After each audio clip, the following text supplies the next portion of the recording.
Bismillahirrahmanirrahim. Assalamualaikum warahmatullahi wabarakatuh. Alhamdulillah, summa salatu wassalamu ala rasulillah wa ala alihi wa ashabihi wa mawalah amma ba'du. Hadirin wal hadirat, kaum muslimin muslimat dimanapun anda berada, kali ini saya akan mencoba mengkaji tentang kitab yang bernama Nuzhatul Muttaqin. Kitab Nuzhatul Muttaqin ini adalah syarah atau yang menjelaskan tentang kitab Riyadhus Shalihin min Kalamin Sayyidil Mursalin. Ada nama kitab namanya Riyadhus Shalihin karangan Imam An-Nawawi. Nah, karangan kitab tersebutlah yang disarah diberi namanya Nuzhatul Muttaqin. Dikarang oleh beberapa ulama dokter yaitu di bawah yaitu Dr. Mustafa Said Arhin, Dr. Mustafa Al-Bugha dan seterusnya. Ada 5 orang.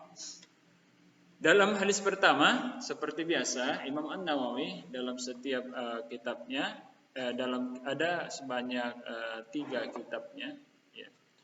3 kitab, yaitu salah satunya adalah hadis Arba'in, kemudian Riyadhus Shalihin ini, dia selalu memulai hadis yang pertama itu dengan hadis niat. Kali ini juga dia memulai dengan hadis niat. Nah, hadis niat ini kenapa Imam An-Nawawi, ya, selalu mendahulukan atau selalu menomorsatukan hadis tentang niat sampai dalam beberapa kitabnya, karena pentingnya niat, ya. Karena dalam suatu pekerjaan letak niat itu selalu di awal pekerjaan baru melakukan pekerjaan. Maka Imam Nawawi meletakkan hadis niat pada hadis yang pertama. Hadis yang pertama ini menjelaskan tentang ikhlas dan menghadirkan niat. Babul ikhlas wa ihdarun niyah. Fi jami'il a'mali wal aqwal al-barizah wal khafiyah. Bab tentang ikhlas dan menghadirkan niat dalam setiap perbuatan dan perkataan, baik ia yang terlihat maupun yang tersembunyi. Baik ia yang sir maupun yang alaniah. Di awal ini para pensyarah yang menjelaskan yang menyusun kitab Nuzhatul Muttaqin ini, mereka memulainya dengan dalam menjelaskan hadis pertama ini mereka memulai dengan menuliskan, ya, surah Al-Quran yang berkaitan dengan ikhlas dan niat. Ya, mereka sebenarnya ada 3 ayat yang mereka cantumkan di awal ini. Yang pertama adalah ayat surah Al-Bayyinah, yang kedua adalah surah Al-Hajj, dan yang ketiga adalah surah Al-Imran. Ketiga surah ini merupakan yang berkaitan dengan keikhlasan niat. Yang pertama adalah A'udzubillahi minasyaitonirrajim, surah Al-Bayyinah. Wa ma umiru illa liya'budullah mukhlishin. Dan kalian tidak diperintahkan kecuali untuk menyembah Allah secara ikhlas, dengan cara ikhlas, ya. Kemudian pada surah Al-Hajj juga disebutkan A'udzubillahi minasyaitonirrajim, la yanalallaha luhumuha wala dima'uha walakin yanaluhu at-taqwa minkum. Intinya Allah Subhanahu wa taala tidak melihat kita semua. Tidak ada yang Allah Subhanahu wa taala melihat kecuali ketakwaan yang ada dalam kita. Rasa takut yang ada dalam diri kita. Wa qala ta'ala, dan dalam surah Al-Imran juga disebutkan pada ayat 27, ya.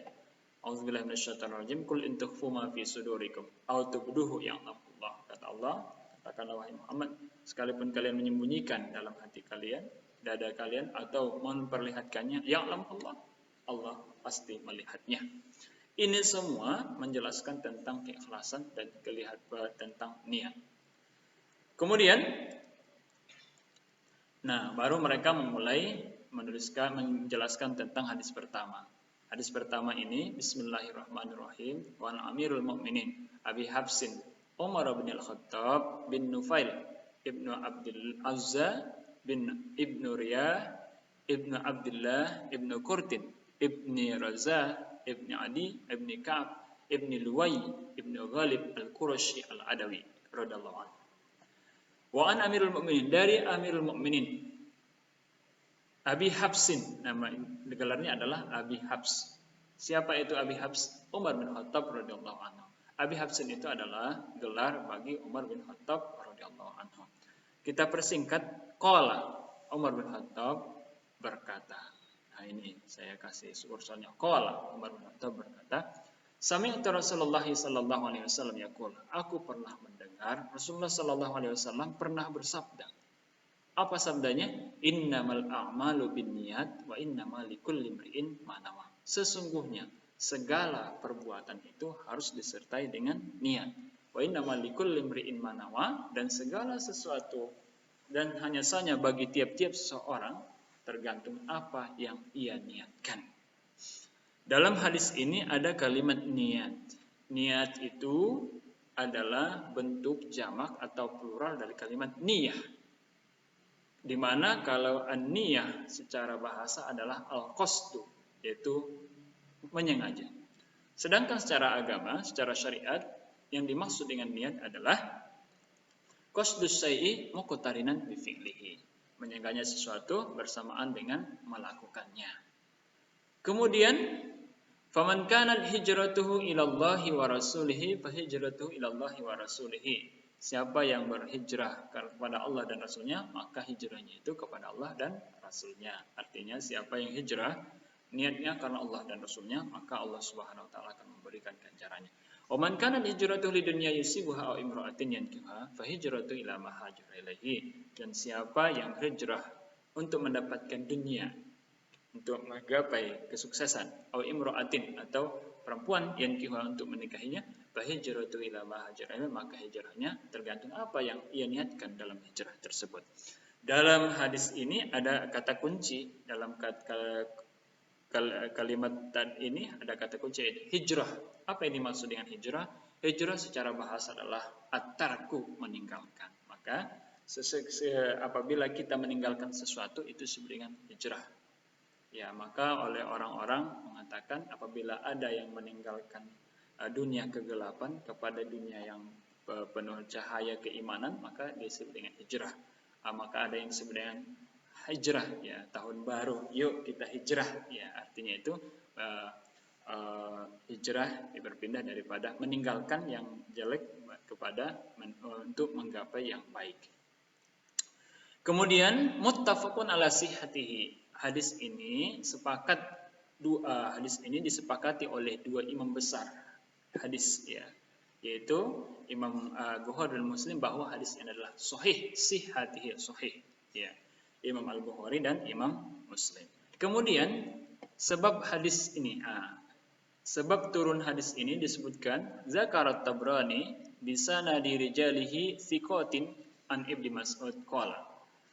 Imam Tabrani mengatakan bahwa sebab turun hadis ini adalah qala Ibnu Mas'ud berkata, kana fina rajulun khataba imra'atan yuqalu laha Ummu Qais.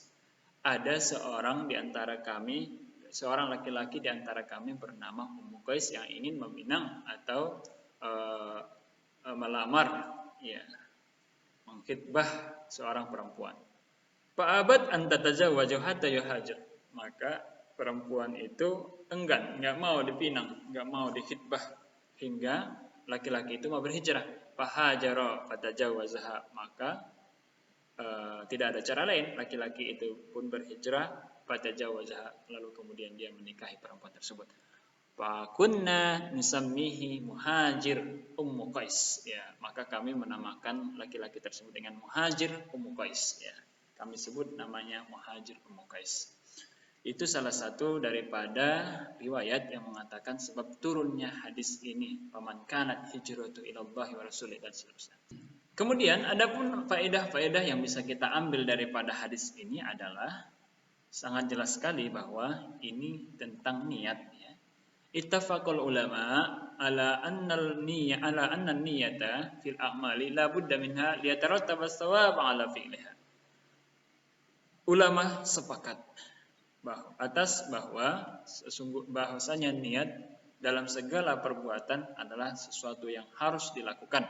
Liyatarattaba as-sawab 'ala fi'liha, untuk mendapatkan pahala melakukannya. Seperti kita wudu, sholat, itu semua harus kita berniat terlebih dahulu di awal kita melakukan ibadah tersebut.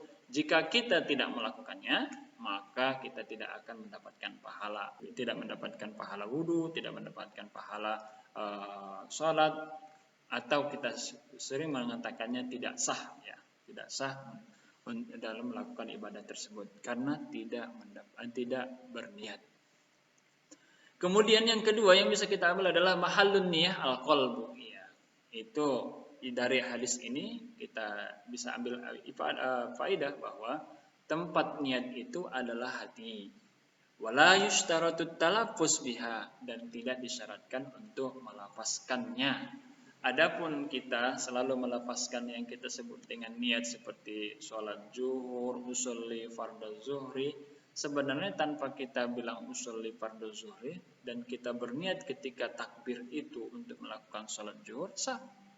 Namun kenapa kita lakukan usolli fardhu zuhrinya? Untuk menguatkan, menghadirkan niat kita ketika kita takbir. Nah, an-niyatu inda takbiratul ihram, itu salah satu inda takbiratul ihram, ya, itu salah satu daripada rukun sholat.